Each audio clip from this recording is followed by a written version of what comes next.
Hi, welcome to your parent-teacher conference. Thank you. Here's my son, Lyndon B. Johnson. Hello, Lyndon. Hey there, sir.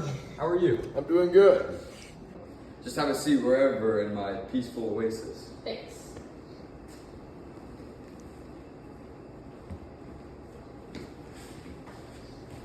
I have a few questions regarding Lyndon's grade because he's usually a straight A student and somehow he received a B plus in your class. So if you'd just like to explain that. Well, your grade would have been higher, but on the Vietnam assignment, you botched it. A 30 isn't going to make the cut. I tried. What do you want from me? Wait, I'm just confused how one assignment turned around his entire grade for the entire semester. Like, how did it mess him up for the entire time?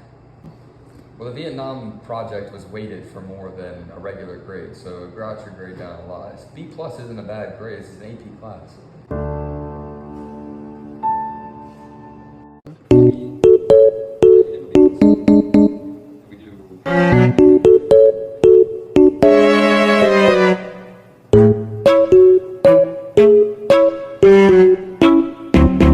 Well, to pivot away from the Vietnam War, I do want to talk about some of the assignments he did score well on, like the Civil Rights Act of 1964 and the Clean Air Act.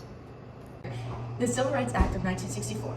This landmark legislation outlawed discrimination based on race, color, religion, sex, or national origin. It ended segregation in public places and banned employment discrimination, representing a major victory for the civil rights movement.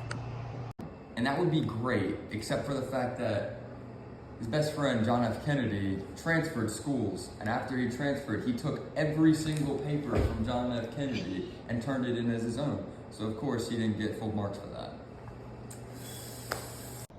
All right, we'll put that all aside because I created things like Medicare, Medicaid, and food stamps that all go into helping people that are senior citizens and that have disabilities and are less fortunate.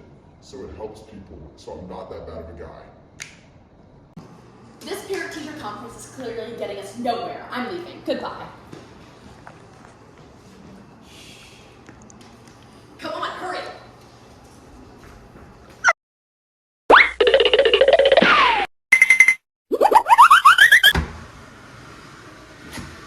Welcome. Hey, I'm Mrs. Bush. This is my son, George Walker Bush. Hey, come on in.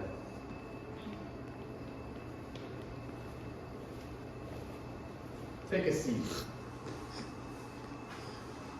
My class, as we're here, we're here to address some issues, talk through your son's performance in my class. As we both know, your son's not even supposed to be in the class. He actually was supposed to be replaced by a little boy named Al Gore, but Al gave up his seat, and so now he let George be in the class. George is performing at kind of a mediocre level. I wouldn't say bad, but he's not performing at an excellent level. My son had a lot of ideas coming into the class. That's why the other students picked him in this class. So I just want his opinion on it. It is what it is. And that's where you're wrong. That's outrageous. You should not talk to my son like that. Let's go into, let's just think about some things here. Your son, I wouldn't be using this way of talking if he actually cared enough to do with the things he said. Like before he entered this class, he talked on things like social issues, environment and conservation, more criminal justice laws and law enforcement, foreign policy and national security, a healthcare reform, a social security reform, a tax cut for the whole nation, and an education reform. Now, as I've seen, you have done a very good job with your education reform, but the other ones, I expect better out of you. Mom, you're just gonna let him talk to me like that and slander my name?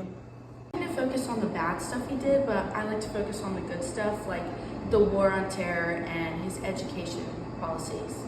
I see my son in different ways, so this conversation is over. Come on, George.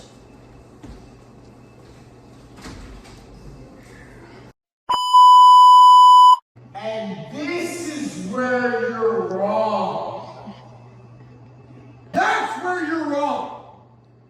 Yeah.